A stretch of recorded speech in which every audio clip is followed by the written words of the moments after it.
Waalaikumsalam warahmatullahi wabarakatuh. Waalaikumsalam warahmatullahi wabarakatuh. Salam sejahtera buat kita semua ya rekan-rekan. Selamat pagi semuanya. Bagaimana kabar hari ini? Pagi, Pak. Alhamdulillah baik, Pak. Alhamdulillah baik, Baik, Pak. Pak. Semangat 2022 ya. Cuman saya sedikit agak flu. Ya, biasalah tahu ya. agak sedikit enterwine. Kalau enterwine ya, masuk angin. Tapi alhamdulillah masih bisa bertemu rekan-rekan hari ini via Zoom. Oh ya, untuk absensi seperti biasa dicek di kolom chat ya. Absensi di kolom chat. Baik, masih ada kelompok yang belum tampil? Ada, Pak. Ya, monggo ya, mudah-mudahan hari ini selesai karena minggu depan kita sudah persiapan buat UAS ya. Silakan yang belum tampil waktu dan tempat dipersilakan. Silakan. Kelompok siapa nih, Pak? Kelompok 8 dulu boleh, Pak? Boleh. Oh, siapa yang siap dulu ya?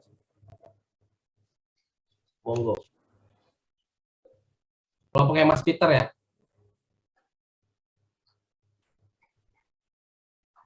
Iya, Pak. Ya, silakan. Ya.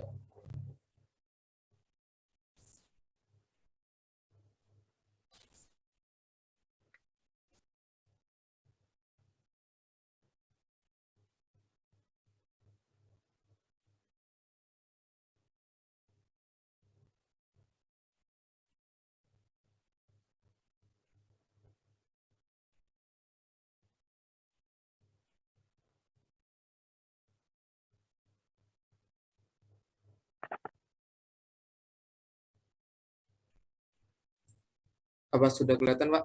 Sudah. Sebelum dimulai, di absen dulu ya teman-temannya ya. Sudah hadir apa belum?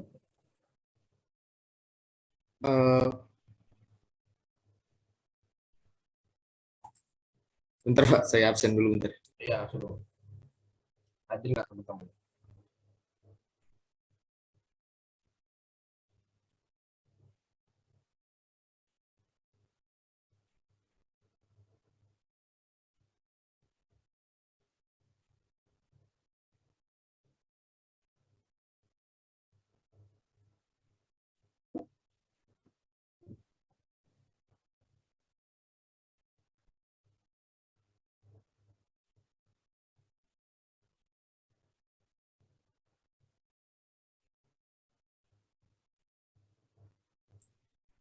Halo, Mbak Sinta. Apakah sudah hadir? Ya udah. Oke, sudah. Mas Rizky? Sudah. Oke, sip.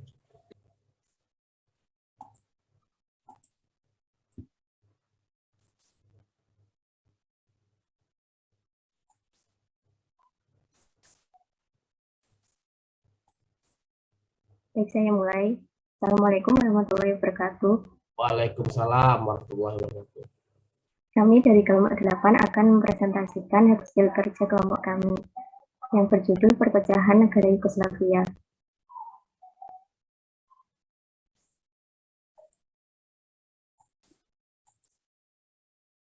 Negara Yugoslavia atau Federasi Rakyat Yugoslavia adalah sebuah negara yang didirikan oleh Josip Broz Tito pada tanggal 14 Januari 1953. Yugoslavia berarti tanah Slavia yang dalam bahasa lokal. Hal ini karena orang utama yang tinggal di Yugoslavia adalah orang Slavia. Negara yang pernah ada di benua Eropa Tenggara ini merupakan negara yang multi etnis dan multi agama. Etnis dibagi menjadi beberapa negara bagian yang membentuk Yugoslavia, yaitu Serbia, Montenegro, Kroasia, Slovenia, Makedonia, dan Bosnia, serta dua daerah otonom di Serbia termasuk Kosovo dan Vojvodina. Yugoslavia juga merupakan sebuah federasi antara tiga kerajaan, yaitu Kerajaan Serbia, Kerajaan Kroasia, dan Kerajaan Slovenia. Ketiga kerajaan ini mayoritas adalah keturunan dari pemakai bahasa Slavik, meskipun mereka dekat dalam kekeluargaan dan bahasa ketiga bangsa itu sebelum 1918 belum menjadi satu kesatuan.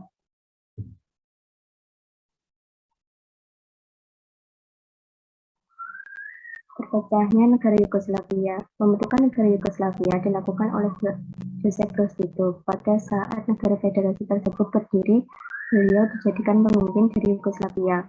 Waktu kepemimpinannya, perbedaan di Yugoslavia mampu diredam. Joseph melakukan tindakan berupa membentuk sistem politik satu partai dengan sistem ekonomi sentralistik.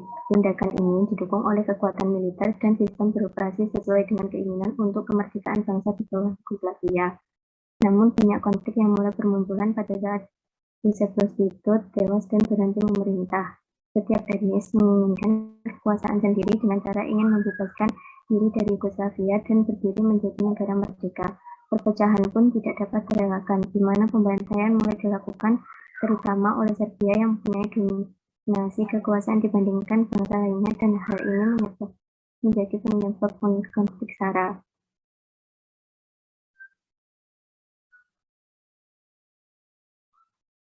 Hubungan identitas nasional dengan perpecahan negara Yugoslavia.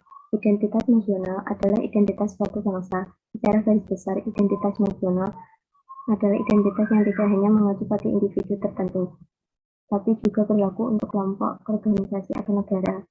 Karena negara Yugoslavia tidak memiliki identitas nasional, maka menjadi salah satu penyebab terjadinya perpecahan. Sebab identitas nasional merupakan salah satu hal yang dapat mempersatukan bangsa. Identitas nasional merupakan ciri khas dan kewibawaan bangsa yang membawa negara lebih terkenal serta menjadi lebih dihormati oleh negara lain. Selanjutnya akan dibacakan oleh Peter.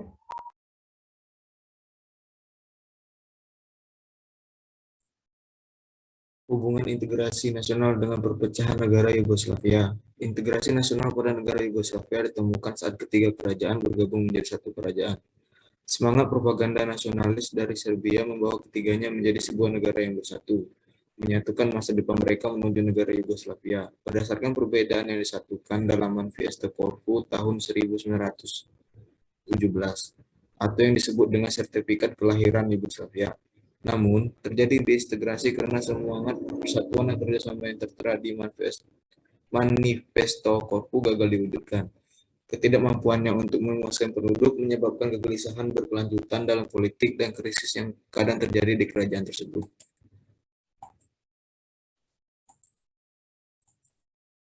Hubungan negara dan konstitusi dengan perpecahan negara Yugoslavia. Konstitusi pada negara Yugoslavia diatur dalam Undang-Undang Dasar 1921, dibuktikan dengan adanya parlemen. Parlemen pada negara Yugoslavia terbagi menjadi dua pihak yaitu Pastis dan Radic. Namun pada tanggal 5 Januari 1929, Raja membubarkan parlemen, membatalkan Undang-Undang Dasar 1921 dan memanggil Zivkovic yang merupakan komandan divisi penjaga yang ditempatkan di Belgrade untuk memimpin pemerintahan baru. Yugoslavia berubah menjadi monarki absolut. Asumsi kekuasaan tunggal raja menyeluruh atas setiap petugas negara. Pembatasan pada pers, hukum yang ditetapkan untuk mengkritik atau menolak ukuran kediktatoran, senjata dilarang, dan semua pertemuan politik dilarang kecuali diizinkan oleh polisi.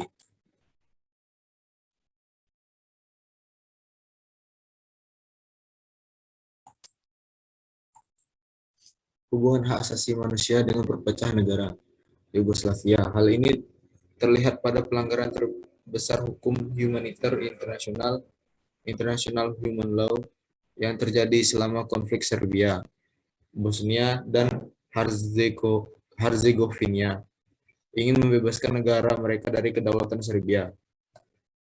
Sejak itu, berhasil merdeka dari Yugoslavia, tetapi belum disetujui oleh Serbia.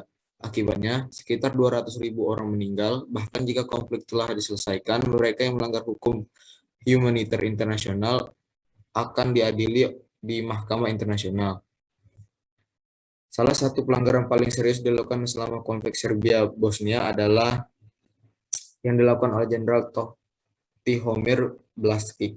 Dia adalah mantan komandan Komisi Pertahanan Nasional Kroasia atau HFO. Dia didakwa melakukan serangkaian kekejaman terhadap Muslim Bosnia di daerah lembah Laswa di Bosnia dan Herzegovina antara Mei 1992 dan Januari 1994. Adapun perbuatan melawan hukum, antara lain persekusi, penyerangan secara tidak sah terhadap penduduk sipil dan harta bendanya, menyandra penduduk sipil, pembunuhan yang disengaja, dengan sengaja menyebabkan penderitaan berat atau luka fisik yang serius, pembunuhan, perlakuan tidak manusiawi, serta perusakan dan penyitaan harta benda sipil.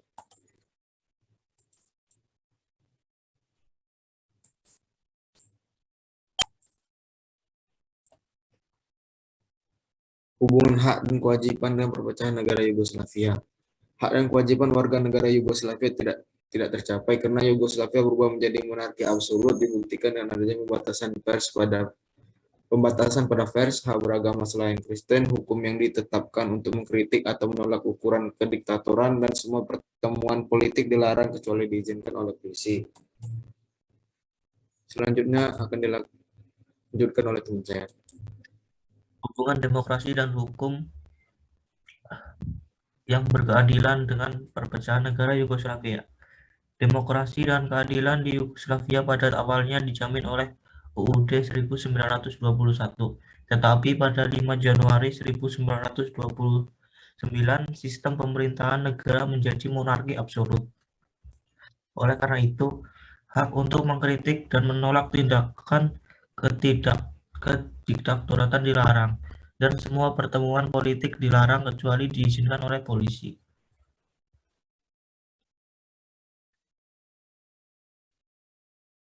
Hubungan wawasan Nusantara dengan perpecahan negara Yugoslavia. Hubungan wawasan Nusantara dengan negara Yugoslavia ditandai dengan 3 kerajaan, yaitu Serbia, Kroasia, dan Slovakia, yang menciptakan wilayah Yugoslavia sebagai satu wilayah sesuai dengan Deklarasi Sains Manifesto Corfu 1917 yang tidak akan dipisahkan lagi. Ketiga kerajaan tersebut menyatu menjadi sebuah kerajaan yang berpusat di dinasti Habsburg. Semangat propaganda nasionalis dari Serbia bukan ketiganya menjadi satu negara, yaitu negara Yugoslavia, menjadi negara monarki konstitusional, demokratis, dan parlementer di bawah pemerintahan Serbia. Negara baru memiliki bendera sendiri. 3 anggota konstitusi memiliki bendera sendiri dan memiliki status yang sama.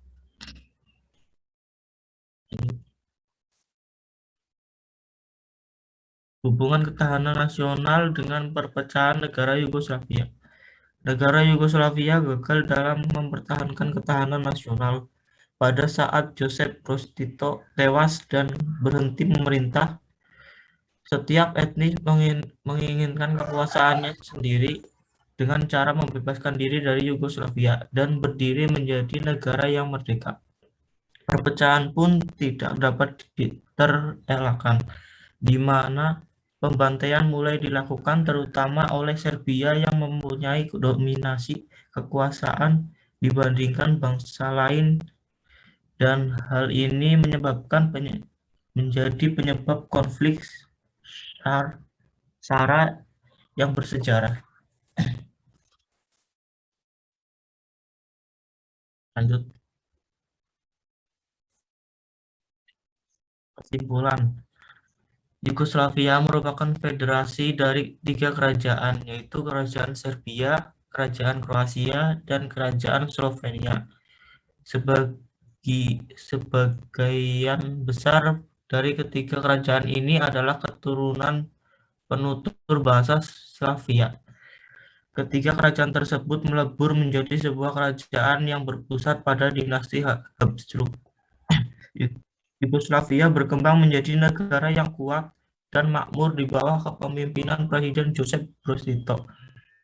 Namun ketika Josip Broz Tito meninggal dan berhenti memerintah, banyak konflik mulai muncul.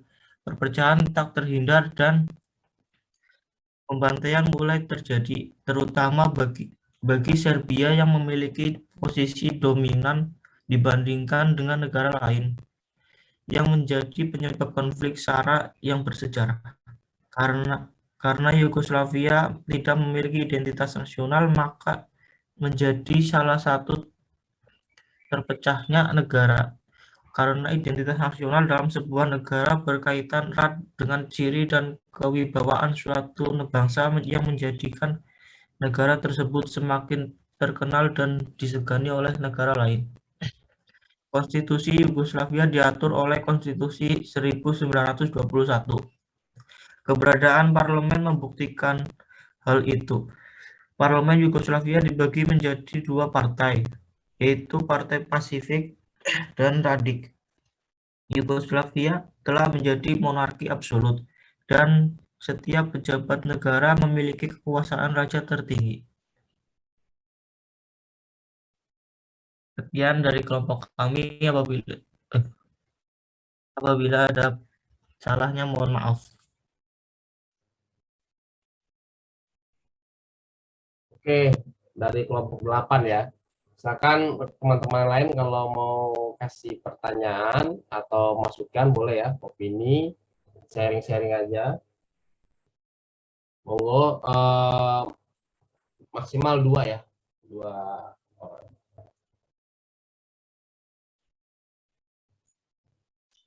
Saya mau bertanya, Pak. Boleh silakan. Kelompok 8 itu ada yang mau bertanya? Silakan Mas. Apakah masih ada dampak peperangan Yugoslavia pada saat ini seperti dampak politik atau sosial di kehidupan antar negara tersebut? Jelas pertanyaannya Mas Peter, kelompok 8? Jelas Pak. Mau langsung dijawab atau didiskusikan dulu? Ditampung dulu Pak sekalian. Satu lagi?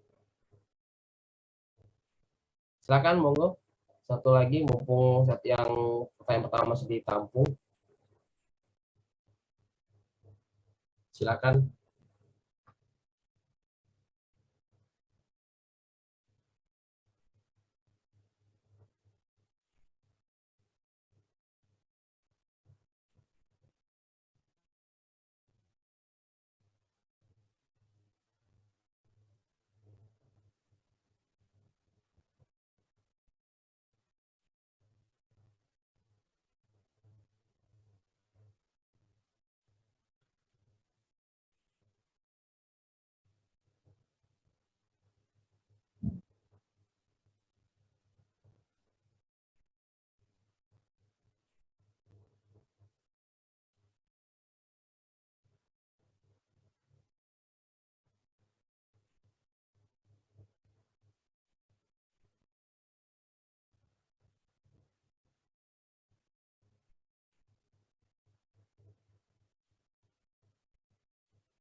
Silakan ayo. Ada lagi?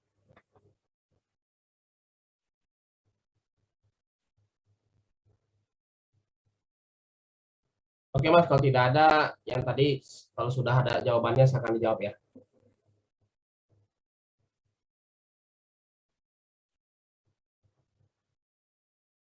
Persiapan di sini kelompok yang belum tampil. Kelompok 7, Pak. Kelompok 7 ya. Oke. Iya. Jadi Soviet ya.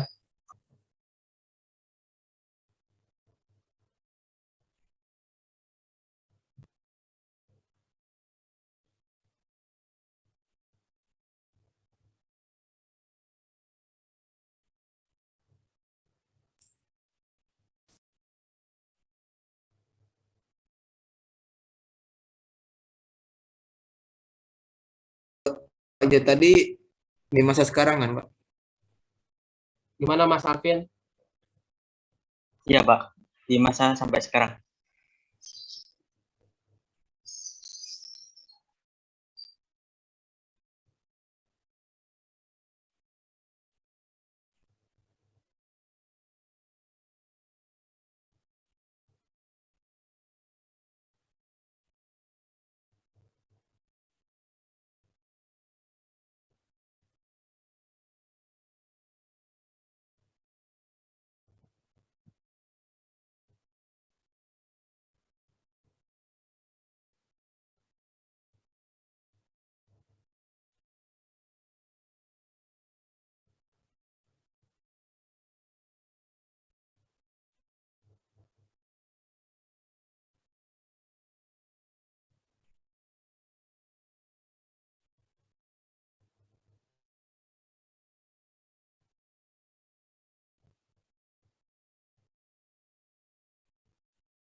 Kelompok 8 gimana? Sudah bisa menjawab?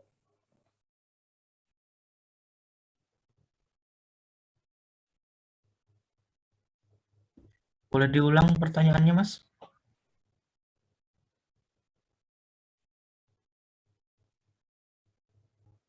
Jadi kalau saya nangkap pertanyaannya seperti ini, bagaimana dampak yang terjadi ya setelah peperangan di Yugoslavia atau perpecahan Yugoslavia terhadap negara-negara yang sekarang sudah terpecah gitu loh. Dampak eh, di sini Alvin dampaknya dampak perekonomian, politik atau dampak sosial?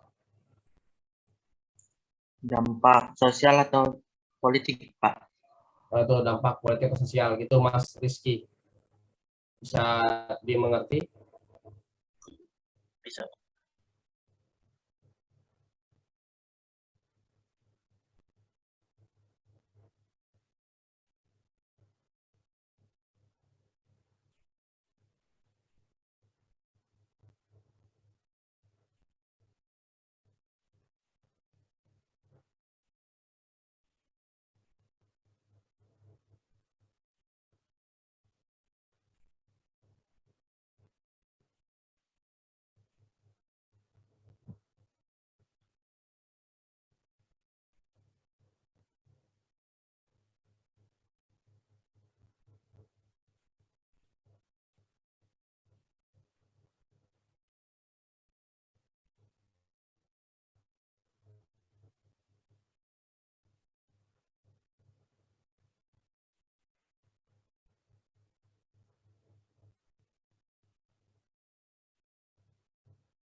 Mungkin saya bisa menjawab.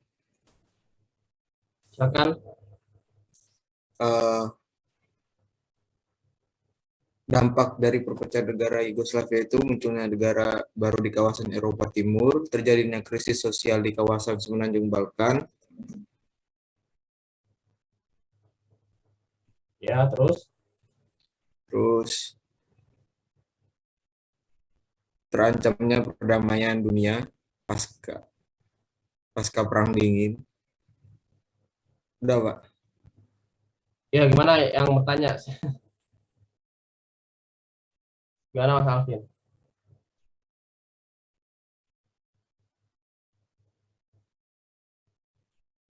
Halo Mas Alvin, Ya, Pak. gimana tadi jawabannya? Cukup, Pak. Udah. Cukup ya. Oke, sebenarnya intinya kalau saya bilang sih nggak make sense ya, apa yang bertanya, apa yang jawab ya. Jadi kalau dampak dirasakan dari segi politik dan sosial, ya otomatis kan namanya negara bekas perang ya atau perpecahan pasti ada semacam kayak rebuilding, apa membangun kembali benar ya, membangun ulang mulai dari sistem tatanan politiknya, ya perekonomian, sosial dan budayanya. Nah, jadi dampak yang terasa pasti ya mereka mulai dari nol lagi ya. Mereka mulai dari nol lagi, mereka mulai menata ulang lagi dan kebanyakan pasti akan berkolaborasi dengan negara-negara tetangga ya atau negara-negara yang bisa diajak kolaborasi. Nah, alhamdulillah kan hebatnya negara-negara yang dulu bekas peperangan Yugoslavia, kita bisa lihat sendiri ya kayak Serbia, Bosnia. Mungkin kalau Bosnia masih tahap negara berkembang ya, tapi kalau kayak Serbia, terus kayak Kroasia dan lain-lain kan sudah mulai menunjukkan betapa sudah membaiknya ya dari segi politik, ekonomi dan sosial. Emang rata-rata Eropa bagian timur tuh untuk pertumbuhannya lebih lambat dibandingkan Eropa Barat ya atau Selatan, karena kembali lagi faktor adanya perpecahan dan perang Yugoslavia. Oke gitu ya Mas Alvin ya, tambahannya ya buat rekan-rekan semua juga. Monggo, terima kasih buat kelompok 8. Saya upload buat presentasinya. Terima kasih. Silakan sekarang lanjut ke kelompok 7 ya, kelompok yang Mas Alvin. Silakan Mas. Waktu dan tempat saya berikan.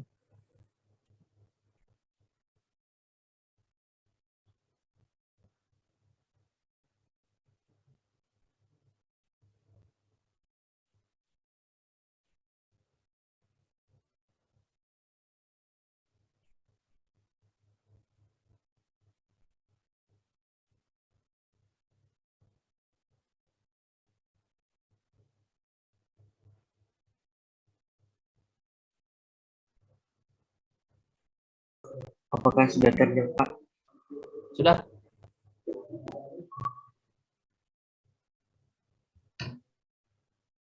Assalamualaikum warahmatullahi wabarakatuh. Waalaikumsalam warahmatullahi wabarakatuh. Kami dari kelompok 7 akan mempresentasikan hasil diskusi kami yang berjudul Perpecahan Negara Uni Soviet yang beranggotakan kelompok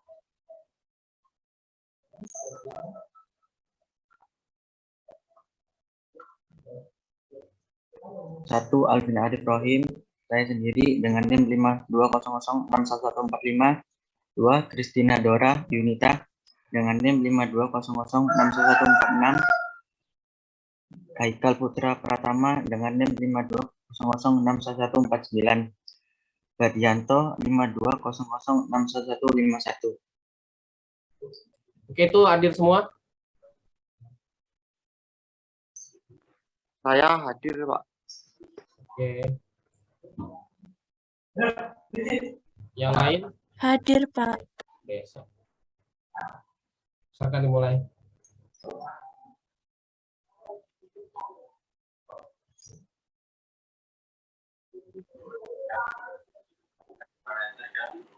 Latar belakang Uni Soviet, negara yang dalam pengucapan bahasa Inggris dikenal dengan sebutan Union of Soviet Socialist Republic USSR atau singkatannya disebut Soviet Union. Pasca Perang Dunia II, Uni Soviet terkenal sebagai salah satu negara pemenang perang. Perannya yang luar biasa membuat negara ini menjadi negara yang paling mempunyai pengaruh kuat terhadap perubahan politik dunia pasca Perang Dunia II yang pada saat itu memunculkan dua negara besar yang memiliki kekuatan politik superpower, yaitu Amerika Serikat dan Uni Soviet.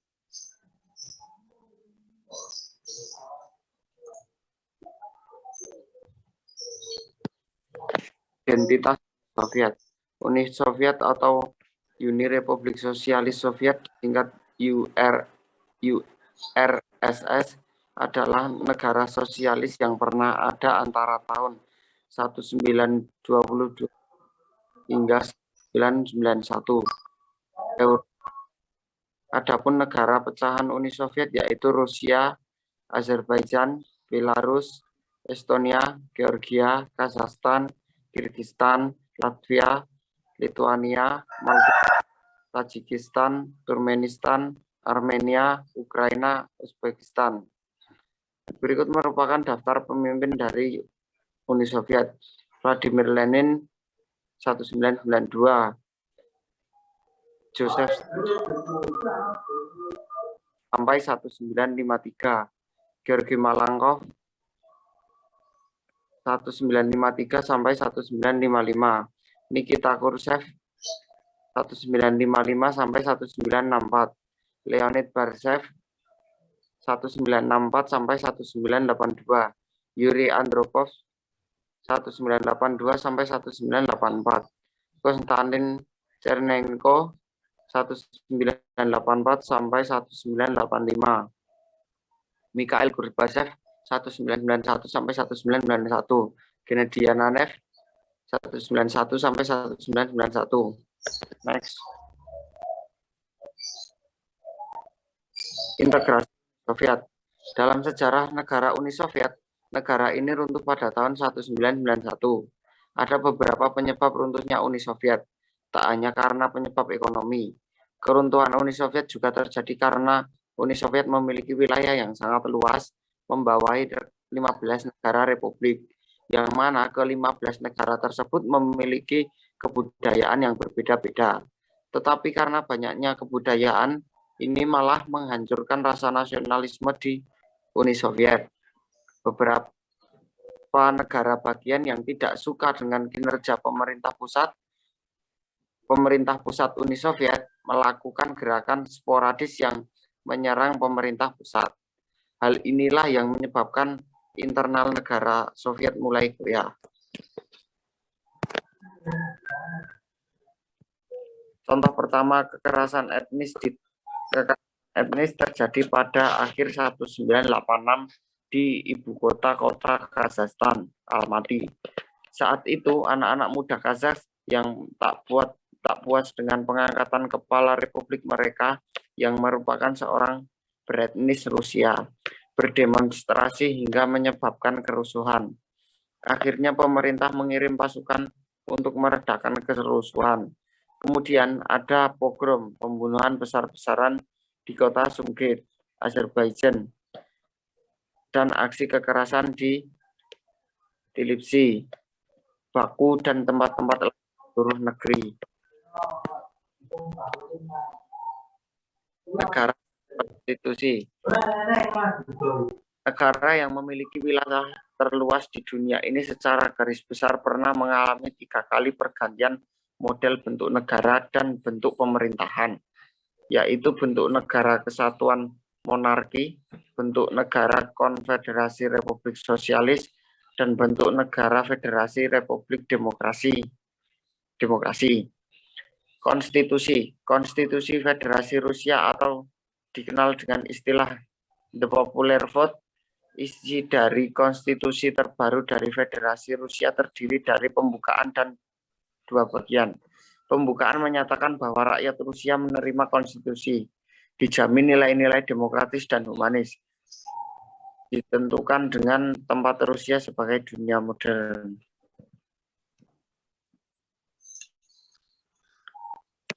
Hak asasi manusia. Ketika Stalin masih berkuasa, hampir tak ada seorang pun yang berani menentang pemerintahan Soviet secara terbuka. Khrushchev menyerang kultus individu atau pemujaan kepribadian terhadap Stalin pada Kongres Partai Komunis ke-20 dan membebaskan para tahanan politik. Membangun dialog dengan pemerintah, membuat dan menerbitkan buku Tahil dilakukan pada masa kekuasaan Stalin. Namun, sebuah generasi tumbuh dengan kepercayaan bahwa kekuasaan negara bisa dikendalikan dan kebebasan dapat. Pada waktu yang hampir bersama, Uni Soviet menandatangani Kovenan Internasional tentang hak-hak sipil dan politik yang dilaporkan oleh surat kabar Uni Soviet. Warga Soviet terkejut mendapati bahwa Komisi Hak Asasi PBB memperjuangkan hak mereka dan bahwa mereka bisa mengatakan jika orang-orang yang tak mengalami penyiksaan secara langsung tapi percaya bahwa mereka perlu menyampaikan pelanggaran-pelanggaran yang dilakukan oleh pemerintah, mulai mengumpulkan bukti-bukti. Slide selanjutnya akan dibacakan oleh anggota kelompok yang lain. Terima kasih.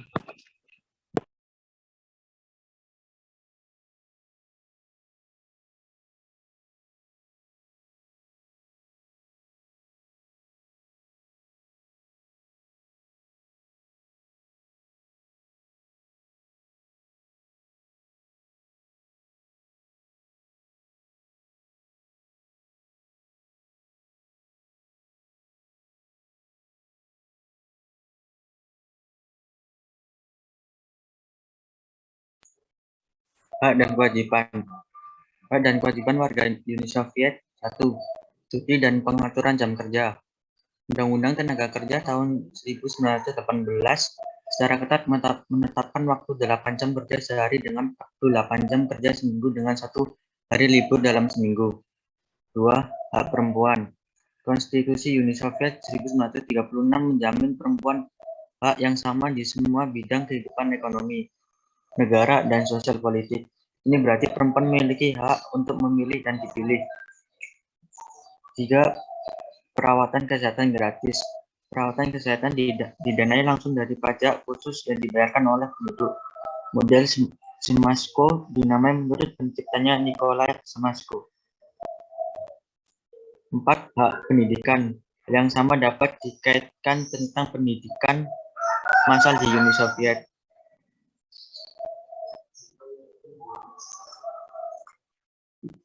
5. Pembangunan massal.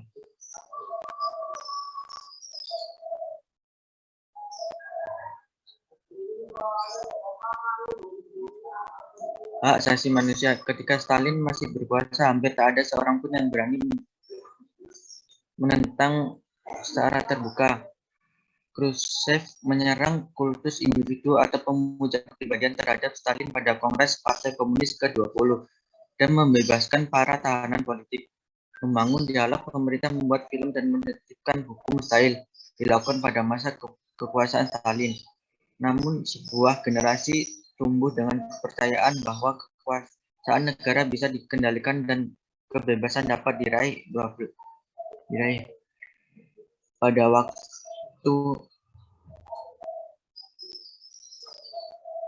Pada waktu yang hampir bersamaan, Uni Soviet menandatangani Konven Internasional tentang hak sipil politik yang dilakukan oleh surat-surat kabar Soviet.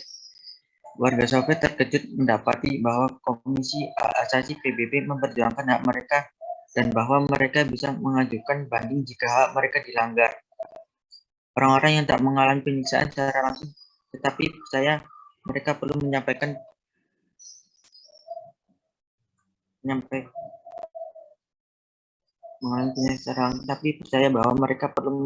pelanggaran-pelanggaran yang dilakukan oleh pemerintah mulai mengumpulkan bukti-bukti.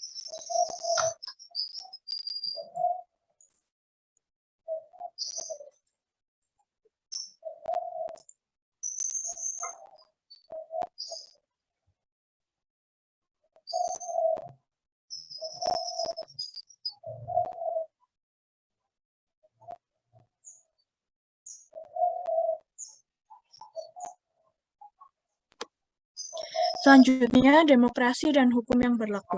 Yang pertama, demokrasi. Demokratisasi adalah sebuah slogan yang diperkenalkan oleh Sekretaris Jenderal Partai Komunis Uni Soviet, Mikhail Gorbachev, pada Januari 1987, yang menyerukan penerapan unsur-unsur demokratis ke dalam pemerintahan Partai Tunggal Uni Soviet. Demokratisasi oleh Gorbachev menandakan pengenalan pemilu multikandidat, meskipun bukan multipartai, untuk para pejabat Partai Komunis dan Soviet. Lalu hukum. Sistem hukum sosialis adalah nama resmi untuk sistem hukum di negara-negara komunis. Sumber hukum dalam sistem hukum sosialis adalah keputusan tertinggi para penguasa berupa produk kebijaksanaan pemerintah atau negara. Dengan kata lain, tidak ada sumber hukum yang resmi, melainkan hukum adalah penguasa negara dan hukum membela rakyat proletar atau masyarakat kelas sosial rendah. Hukum sosialis lebih bersifat prerogatif ketimbang normatif.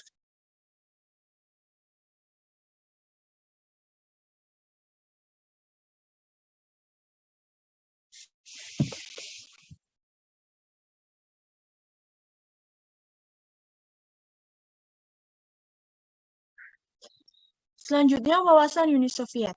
Dalam wawasan Uni Soviet, berdasarkan hubungan timbal balik antara filosofi bangsa, ideologi, aspirasi, dan cita-cita yang dihadapkan dengan kondisi sosial masyarakat, budaya, tradisi, keadaan alam, wilayah, dan pengalamannya sejarah Uni Soviet sebagai konsep pemikiran bersifat inklusif menerima pembaharuan masukan untuk kepentingan kemajuan bangsa. Wawasan Nusantara terhadap perpecahan Uni Soviet dapat dilihat dan diamati bagi negara, di mana adanya geografis, geopolitik, dan historis Uni Soviet. Pecahnya negara besar dan kuat dan merupakan negara adidaya saing Amerika Serikat yang dapat menjadikan pengingat bangsa bagi negara lain. Uni Soviet tidak memiliki satu karakteristik yang dimiliki oleh negara lain, yakni rasa kebersamaan dan tujuan bersama. Uni Soviet dibangun karena adanya polemik keikutsertaan Rusia dalam Perang Dunia Pertama.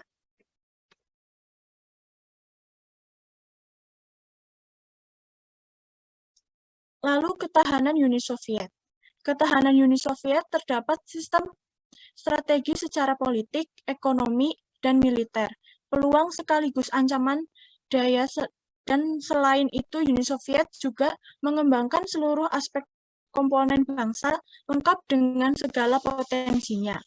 Kondisi ekonomi Uni Soviet terus bertumbuh hingga pertengahan tahun 1980-an. Pada pertengahan Agustus 1991, kelompok garis keras di lingkungan Partai Komunis Uni Soviet bekerja sama dengan KGB mengadakan sebuah percobaan kudeta terhadap Gorbachev, tetapi gagal. Pada tanggal 8 Desember 1991, Presiden RSFS Rusia, RSS Ukraina, dan RSS Bielorusia menandatangani Piagam Bela-Veza yang menandakan pembubaran kesatuan dan digantikan fungsinya oleh Persemakmuran Negara-Negara Merdeka atau CIS. Sementara ada banyak perdebatan mengenai siapa yang berhak membubarkan Uni Soviet. Gorbachev meletakkan jabatannya sebagai Presiden Uni Soviet pada tanggal 25 Desember 1991 dan memberikan kekuasaannya kepada Boris Yeltsin.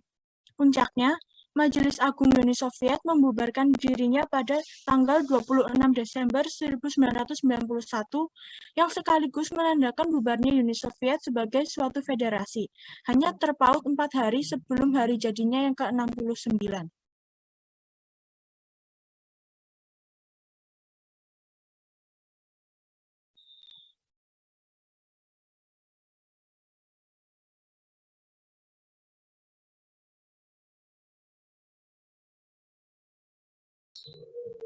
Kesimpulan perpecahan negara Uni Soviet jika dilihat berbagai aspek seperti identitas nasional, integrasi nasional, bentuk negara, dan konstitusi, dan hak asasi manusia, hak dan kewajiban, demokrasi, dan hukum yang berlaku, kawasan Nusantara, dan ketahanan nasional, negara Uni Soviet sudah memenuhi kriteria negara yang mengedepankan masyarakatnya.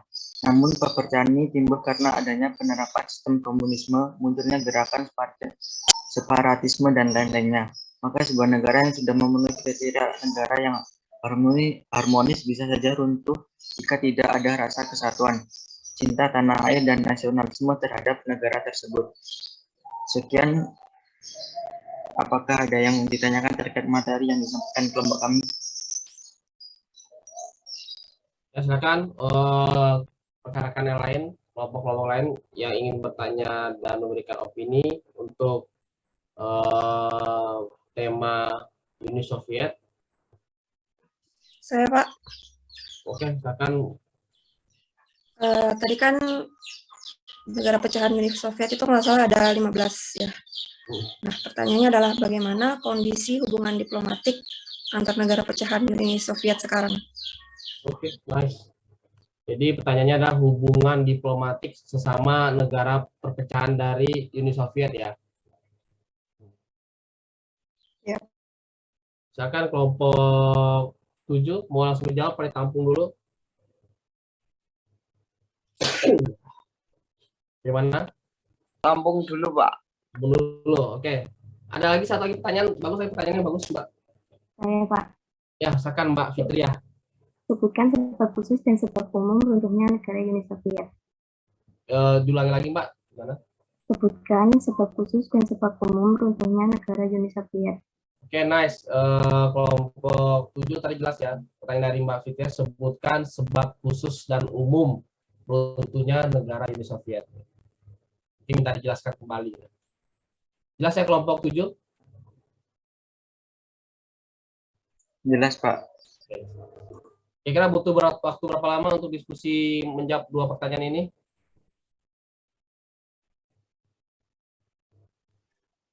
Hmm, 5 menit, Pak. 5 menit ya, oke sip. Silakan.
Saya mau menjawab pertanyaan nomor 2.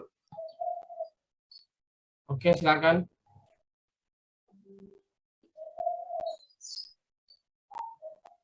Untuk sebab khusus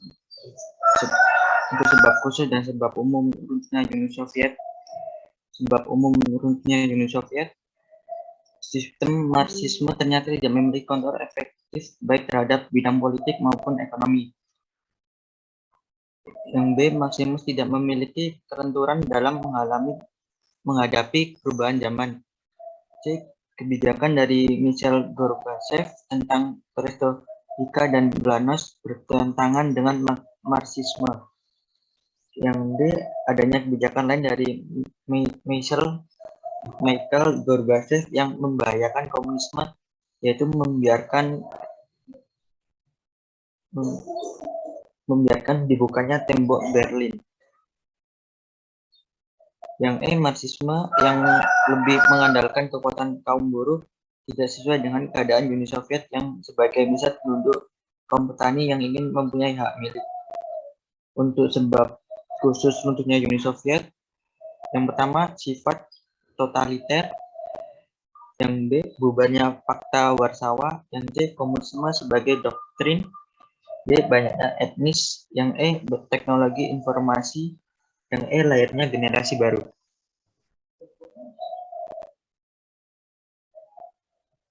Apakah sudah cukup jawabannya? Gimana Mbak Fitria? Udah. Oke, makasih. Terima kelompok. kasih.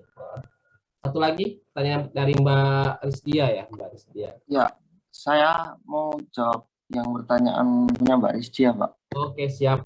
Gas.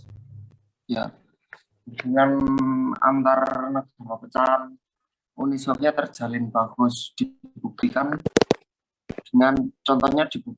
dengan kesepakatan yang dijalani oleh Rusia dan Kirgistan, yaitu kesepakatan pengiriman paket persenjataan berupa drone tempur serta sistem pertahanan udara S-300.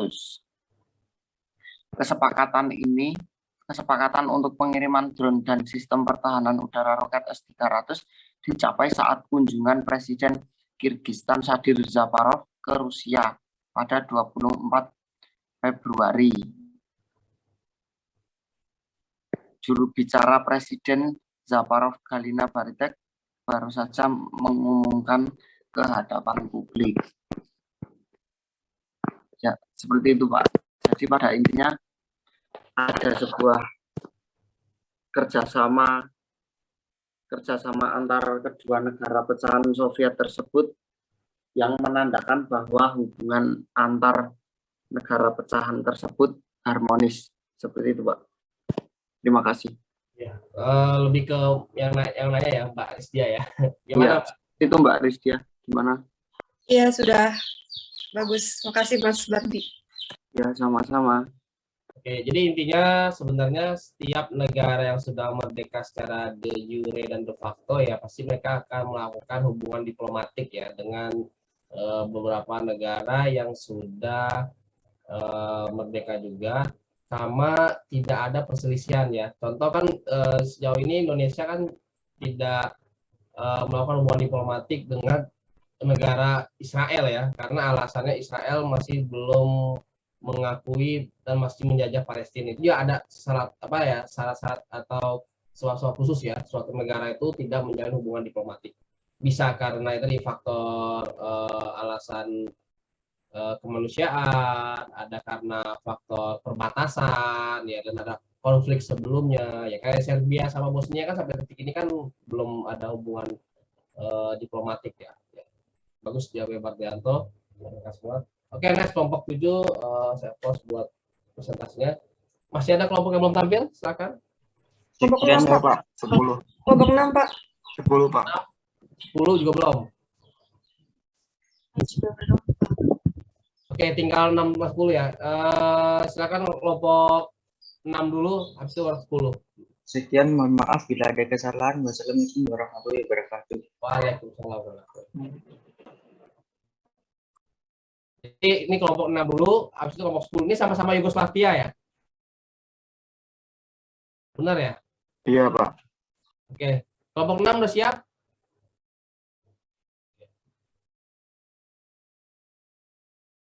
Sudah kelihatan Pak? Sudah. Ini hadir semua ini. Marsimal, Ahmad Zakaria, Noval, Rofi. Oke, kelompok 9 juga belum. Jadi masih ada 2 kelompok lagi yang belum ya. Ya. 3 bersama kelompok 5.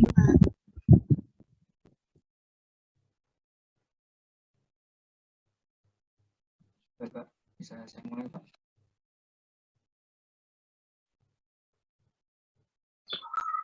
Silakan Mulai dimulai. aja gitu. Assalamualaikum warahmatullahi wabarakatuh. Waalaikumsalam warahmatullahi wabarakatuh. Kami dari kelompok 6 ingin mempresentasikan hasil kerja dari kelompok kami yang bertema perpecahan negara Yugoslavia.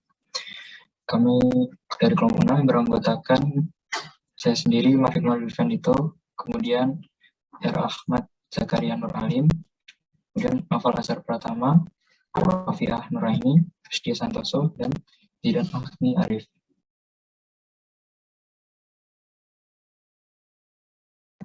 Yang pertama, identitas nasional negara Yugoslavia. Yugoslavia adalah sebuah negara republik yang pernah populer pada tahun 1943 hingga 1922. Secara harfiah, nama Yugoslavia memiliki arti Slavia Selatan, dikarenakan negara tersebut terletak di semenanjung Balkan kawasan Eropa Timur. Yugoslavia merupakan negara federal dengan 6 negara bagian dan 2 daerah otonom khusus. Berikut negara dan daerah yang masuk dalam Yugoslavia. Yang pertama ada Serbia, kedua Montenegro, yang ketiga Slovenia, Kroasia, Bosnia Herzegovina, Makedonia, dan yang terakhir ada daerah otonom khusus Kosovo dan Vojvodina.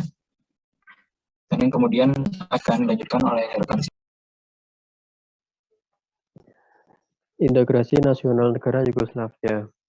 Proses disintegrasi Yugoslavia secara real dimulai dengan aksi proklamasi pemisahan diri secara sepihak Republik Bagian Kroasia dan Republik Slovenia menjadi negara yang berdaulat pada tanggal 15 Juni 1991.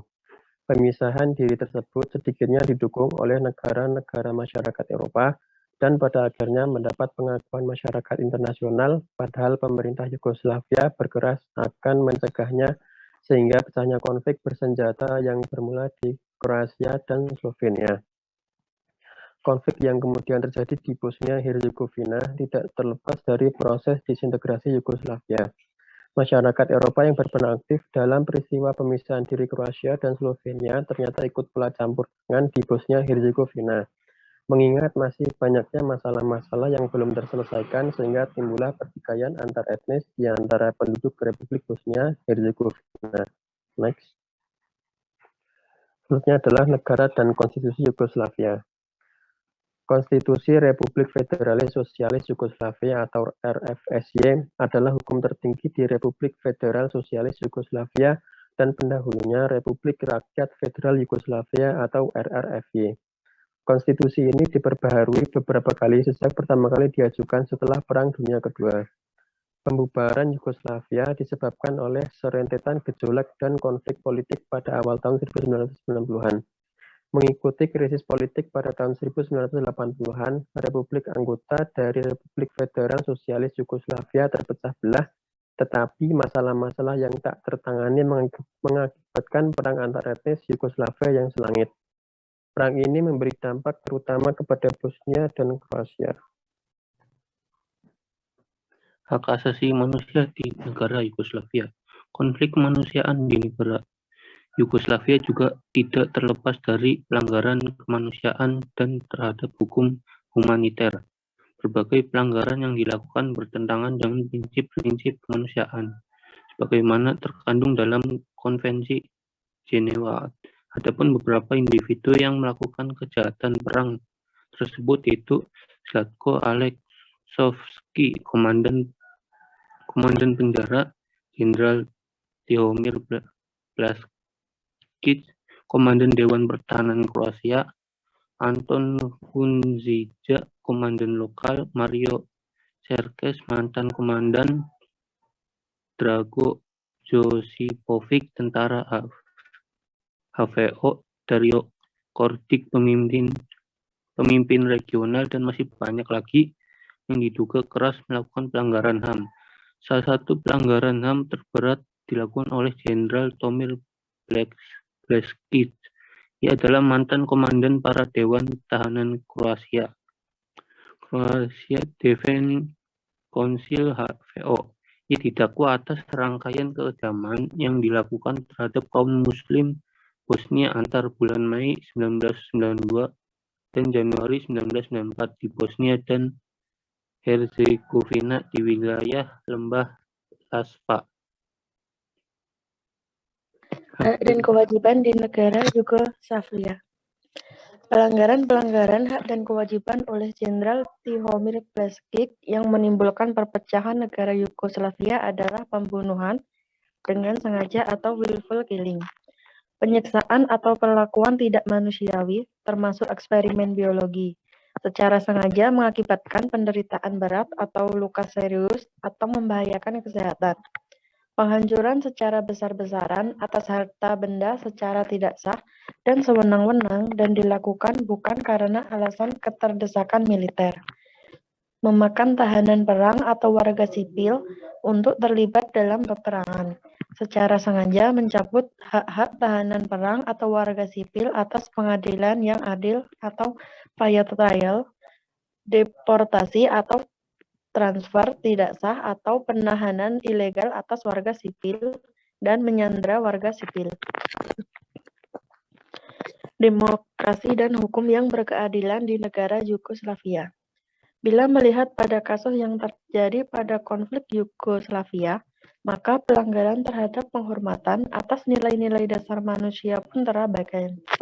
Contohnya adalah Jenderal Tihomir Blaskić atas dakwaan 6 jenis pelanggaran HAM berat seperti yang diatur dalam Konvensi Jenewa 1949. Mantan Jenderal besar tersebut kemudian dijatuhi hukuman sampai 45 tahun penjara. Namun, pada tahun 2004, Mahkamah Kejahatan Perang untuk bekas Yugoslavia dalam sidang banding melonggarkan sanksi terhadap mantan Jenderal Bosnia Kroasia. Tihomir Bleskik. Tadinya Bleskik dijatuhi hukuman 45 tahun penjara. Sekarang majelis hakim menurunkan sanksinya menjadi 9 tahun penjara. Dalam kebanyakan butir-butir gugatan, Bleskik dinyatakan tidak bersalah. Pada instansi pertama, Bleskik dijatuhi hukuman 45 tahun penjara dengan tuduhan memerintahkan serangan terhadap masyarakat sipil. Para pengacaranya kemudian mengajukan naik banding dan menyatakan kliennya tidak bersalah. Kawasan Nusantara Negara Yugoslavia. Yugoslavia merupakan sebuah negara yang pernah ada di daerah Balkan, di sebelah tenggara Eropa dari tahun 1918 sampai tahun 2003. Dalam perjalanannya, negara ini pernah berbentuk kerajaan dan republik. Negara ini beribu kota di Beograd. Pada tanggal 31 Januari, Federal Demokratik Yugoslavia berganti nama menjadi Republik Rakyat Federal Yugoslavia. Negara ini terdiri dari Serbia, Kroasia, Slovenia, Bosnia-Herzegovina, Montenegro, dan Republik Makedonia, serta 2 daerah otonom yang menjadi bagian Serbia, yaitu Kosovo dan Vojvodina. Perang Yugoslavia adalah berbagai konflik dan kekerasan yang terjadi di Republik Federal Sosialis Yugoslavia selama tahun 90-an hingga awal 2001. Peperangan ini berdiri konflik etnis antara suku-suku yang mendiami Republik Federal Sosialis Yugoslavia seperti suku Slovenia, suku Kroasia, suku Bosnia, suku Serbia, suku Montenegro, dan suku Albania. Perang ini berakhir dengan kekacauan ekonomi Republik Sosialis Federal Yugoslavia yang berganti nama menjadi Republik Federal Yugoslavia, dan pada akhirnya Montenegro dan Kosovo memutuskan untuk berpisah dari Serbia karena konflik pembalian suku.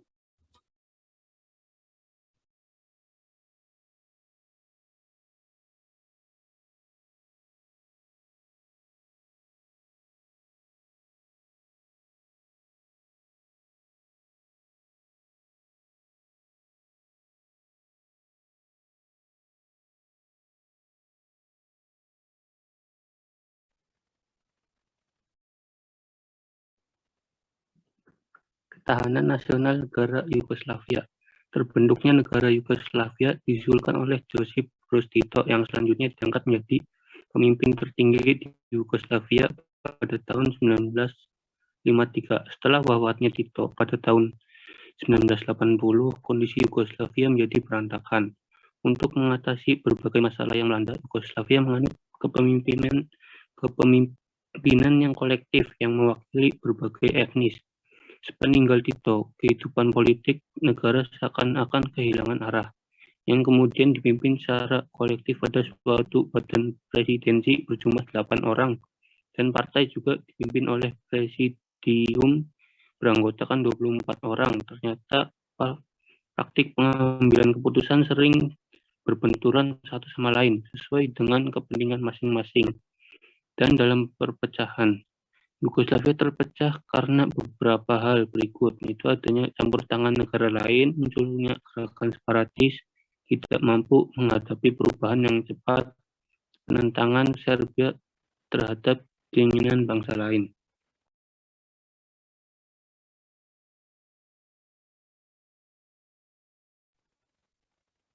Itu saja dari kelompok kami. Apakah ada yang ingin ditanyakan? Baik, silakan. Ini yang ternyata setelah saya cek dan saya rekap ada 3 kelompok lagi yang belum tampil ya. 10, 5, 9, benar. Bisa dikonfirmasi? Iya Pak, kelompok 5 belum. Aja ini kan karena sebentar lagi kita akan close. Kalau misalnya dipaksakan nggak keburu ya. Nggak apa-apa, kita masih ada waktu minggu depan. Jadi harapan saya minggu depan 1 jam awal menyelesaikan sisa kelompok yang belum tampil. Nanti waktu yang tersisa akan saya, soalnya nanti rencananya untuk UAS juga kayak UTS ya, modelnya take home. Nanti insya Allah minggu depan saya juga share langsung soal UAS. Itu aja rekan-rekan semua ya. Baik Pak. Oke, boleh di close kelompok 6. Baik rekan semua, karena waktu sudah mau habis, absensi sudah semua ya. Jadi sampai jumpa minggu depan. Mudah-mudahan 3 kelompok lagi bisa selesai ya sesuai target ya. Jadi sama nanti akan saya share untuk soal UAS-nya. Soal UAS-nya tidak jauh berbeda dengan tugas presentasi yang saudara akan buat. Makanya kalau bagi yang sudah buat tugas ini nggak masalah nanti untuk menghandle UAS. Oke, itu aja rekan-rekan semua. Terima kasih untuk hari ini. Selalu jaga kesehatan. Salam sukses buat semuanya. Sampai jumpa minggu depan. Mohon maaf apabila ada kata-kata yang salah atau tindakan yang tidak mengenakan. Terima kasih semuanya. Wassalamualaikum warahmatullahi wabarakatuh. Waalaikumsalam warahmatullahi wabarakatuh. Terima kasih, Pak. Terima kasih, Pak.